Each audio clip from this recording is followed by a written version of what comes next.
Hey, I'm Leah. I'm a wedding photographer and educator, and today we are going to make the exposure triangle, which is your ISO, your shutter speed, and your aperture, super easy to understand. These three things control how your photo looks, and they're also a big part of how you develop your photography style as a whole. They affect whether your photo is bright or dark, colorful or muted, or sharp or blurry. And they are the secret to confidently shooting in manual mode. All right, so now we're going to talk about the big picture and what the exposure triangle is. It means that your ISO, your aperture, and your shutter speed all work together to create your photo. Each one affects how much light your camera actually lets in and affects the way that your photo will look. And at first it does feel like a lot, but trust me, the more that you go over this education and that you really put in the practice, the easier it gets, and it does start to feel like riding a bike. Let's start with ISO. ISO controls how sensitive your camera is to light. So for example, let's say you're outside and it's a very sunny day, you would probably want a lower ISO so that it's less sensitive to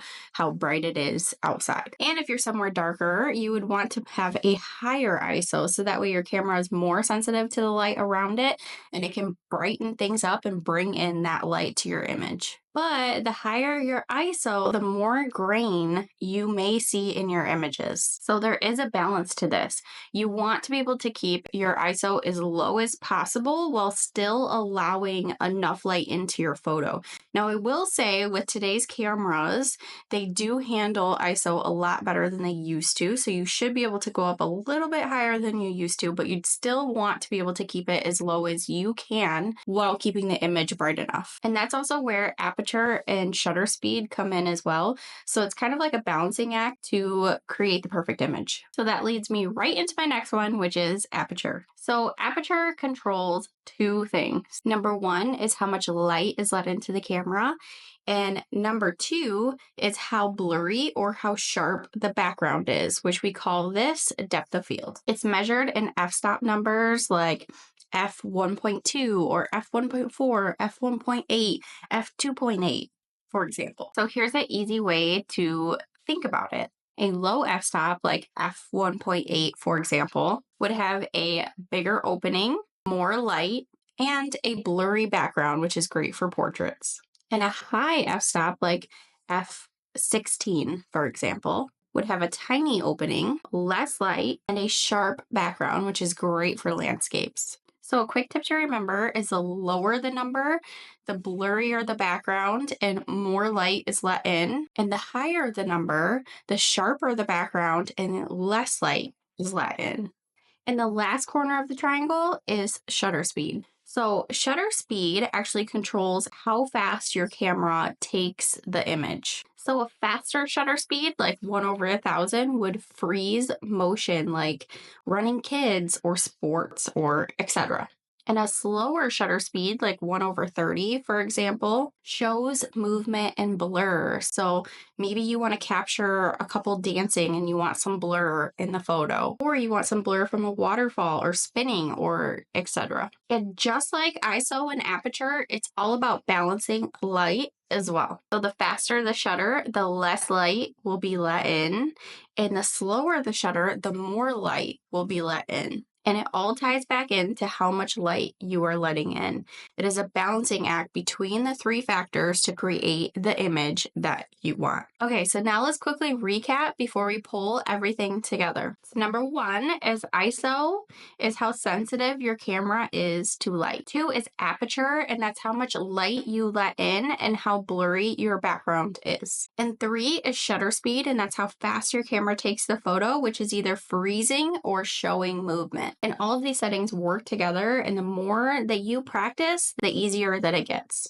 So now let's talk about how they work together. So you could think of ISO, aperture, and shutter speed as a team. They all work together to create that final image. And if you change one, you usually have to adjust the others as well to keep the right exposure and the look that you are going for. So here's an example. Let's say it is a bright sunny day and you are photographing a family.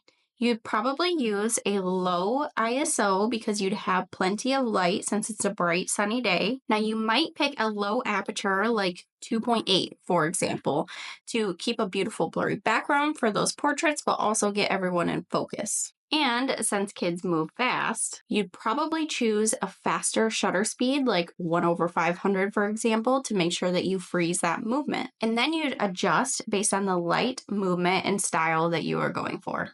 And here's another example of how I would photograph a family at golden hour. So personally, I would choose a faster shutter speed of 1/500 or higher to freeze the movement of the kiddos. Sometimes I do like to bring my shutter speed down as well periodically throughout the session just to show some of the movement as well in the photos.